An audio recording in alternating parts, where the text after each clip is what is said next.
All right, guys. So let's talk about some Georgia basketball. All right, Georgia is in the middle of an off season, so there's obviously no games going on, but it's been interesting for the Dogs.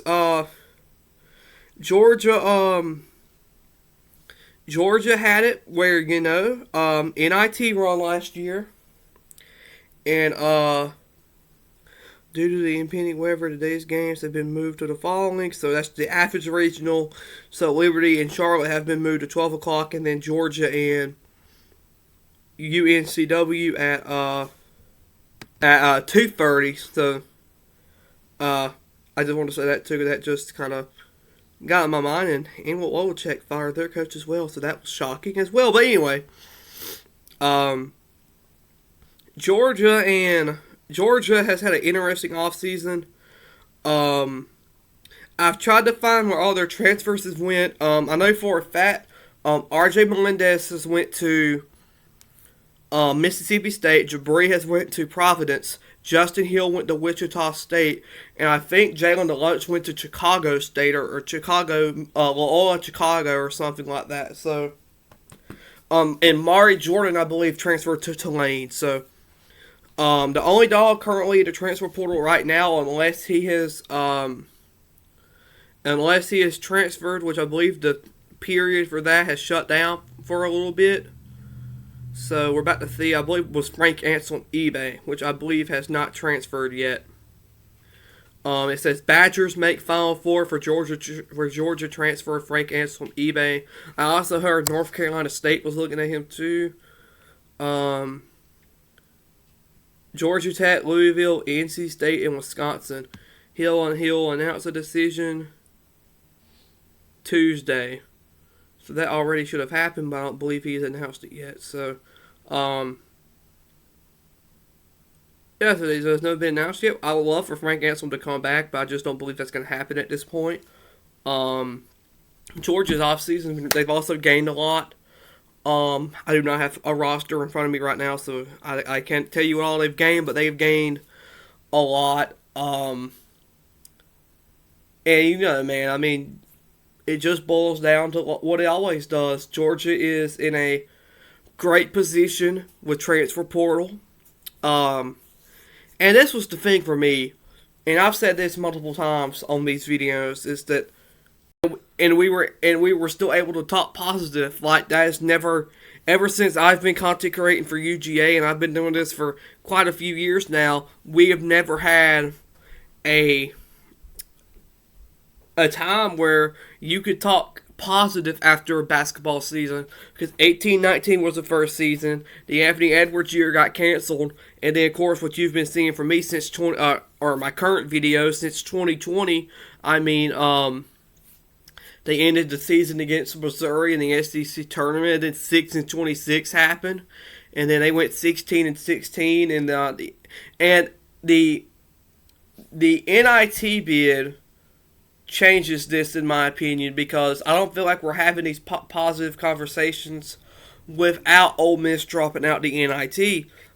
And because let's be real, what kind of happened in 22-23 happened in 23-24. I just feel like it was a more nicer way of saying it. Georgia lost more games when they were up in the last few minutes of the game, and they couldn't close it out. And when you look at it from that standpoint, that's just a better way of saying you're competing, but you can't close. And, I mean, that was okay. We absolutely hope we never have to do that again, because we know we're going to blow a lead again, but, like, man, they did it in, like, back-to-back weeks. That really, against Tennessee, Alabama, and then to come back against Florida and lose it like that really, really hurt. But,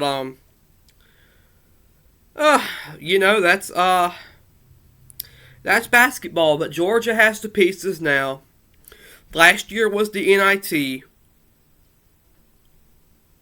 Georgia has the pieces now where,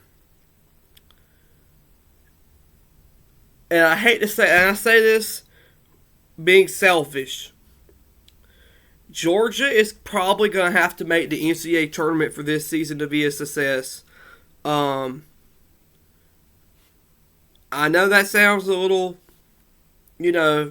selfish and up there, but I mean, at the end of the day, when you have the kind of when you have the kind of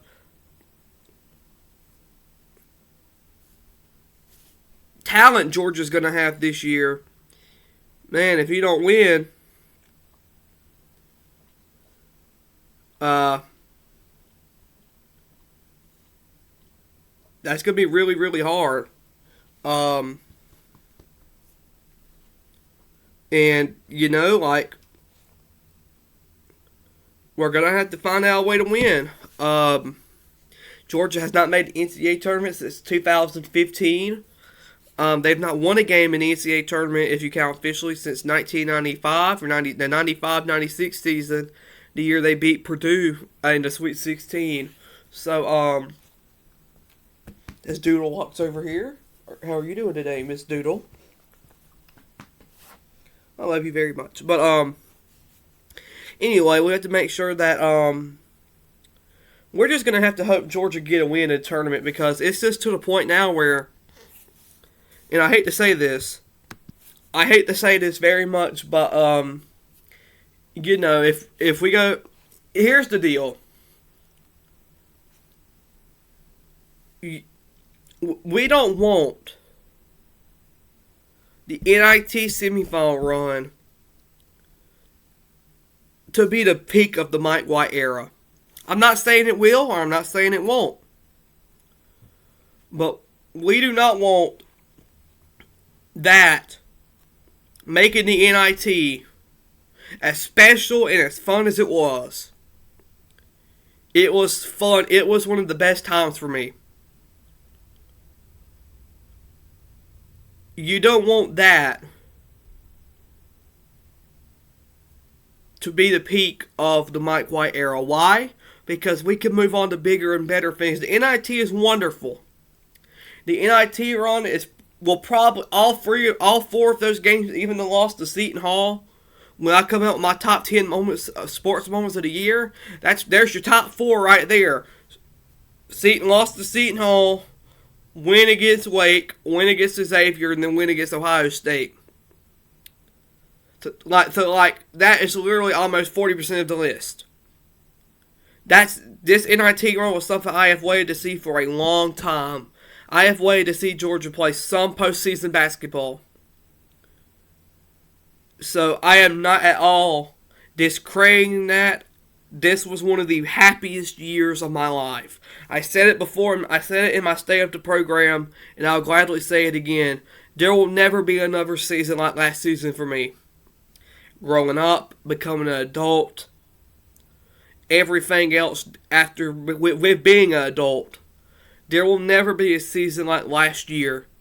And to me, that's the emotional attachment. Is that I will never have another year like last year. The 23-24 season for all sports, for football, as we're seeing it right now for baseball. There'll never be another season like this for me for baseball. Why? Because I'll be adulting next year. And it's just, I look at it like this, like I am not discrediting our Final Four run in the NIT at all, because it meant the world to me. But with the talent we're bringing in, with the way college basketball is now, I feel like Georgia can make the NCAA tournament next year, and you're going to feel kind of disappointed. Now, unless they miss out close, like, you know, they were on the bubble and they do get an NIT, we say, well, okay, Georgia could have been in, you know, but we'll play the NIT. But, I mean, if we just completely flop the bed next year, or just completely flop, and we're not making anything, like, that's going to hurt, man. And I believe in our players. The first big moment of the offseason, good, for Georgia, was attaining Silas Demery Jr. And, you know, like, man, selfishly, and I've used this word a lot in this video, that's what it is, because these are my feelings. I'm being selfish.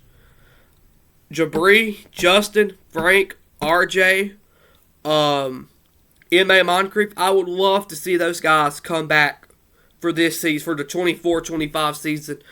Unfortunately, it's just not going to happen. They're all committed playing in new places now, so I mean, and that once again shows to prove my point why there'll never be another season like last season. There's going to be no Justin Hill on this team, no Noah Thomason, no Big Rush Shiwa, no Jabri Abdul-Rahim, and to me that really, really is like, man, not Noah and Russ accounting this, but for Justin, Jabri, and Frank, I mean, and M.A. especially, I mean, I've been watching these dudes for the last 3 years. You start to love them, man, and they have to do what's better for their future, and I absolutely understand it, and I agree with them doing it, but I mean, it's just like you're going to see for like the first time since 2021, you're going to see, or the 2020 season, you're going to see a guy wearing, a new guy wearing number 1. You're going to see a new guy wearing number 12. You're going to see a new guy wearing number 11. And it's just, that don't sink in. Not like in football, when your favorite football player has played 4 years and poof, that's it. But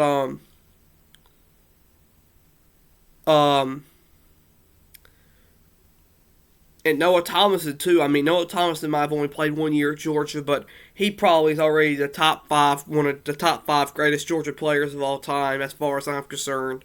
And that brings the debate: do you have to have more than 1 year to be considered a go-to player? I don't care about that. Noah Thomason did more for Georgia in 1 year than a lot of people can say they have done their entire 4 or 5 years. So there's that. Noah Thomason gets that edge. Noah Thomason will be one of the best. We hope he goes to the NBA and hopefully has a great career there. If he can't make the NBA, then we absolutely hope we can see him overseas somewhere, right? Because overseas basketball, EuroLeague basketball could be just as fun. And, oh, trust me, I know. Animal check. Did not expect our season to end like that. But anyway, the point I'm trying to make is we cannot have the NIT run be the peak of Mike White. We have to make the tournament this year. We have the power. We have the strength. We have the transfers. We have to schedule, right? I mean, I said a few days ago, Georgia could go undefeated at home. That's my opinion. So we're going to find a way to go undefeated at home and hopefully win, right? Because at the end of the day, we want to win. What are you looking at? I think that squirrel over there. Anyway, we're just going to find out a way to make the NCAA tournament, because if we don't, then I think the season gets considered a disappointment. So, yeah, that's a little quick thing of Georgia's offseason. I just want to talk the ball, right? Schedules are slowly coming out. Not full schedules, but some teams are slowly releasing games, which is good. Check out the D1 docket for more of your scheduling.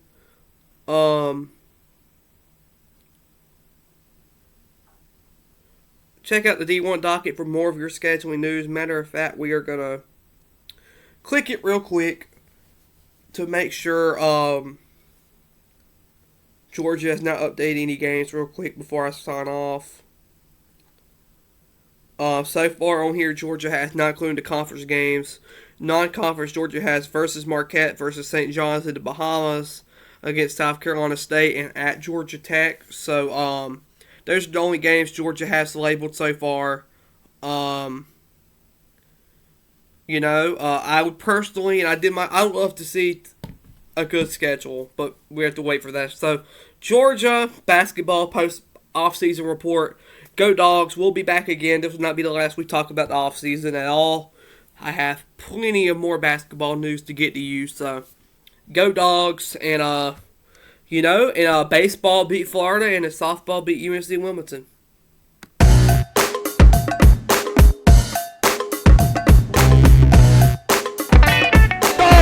do the improbable, the unthinkable, the unbelievable. They beat Arkansas and go wire to wire to win the SEC tournament.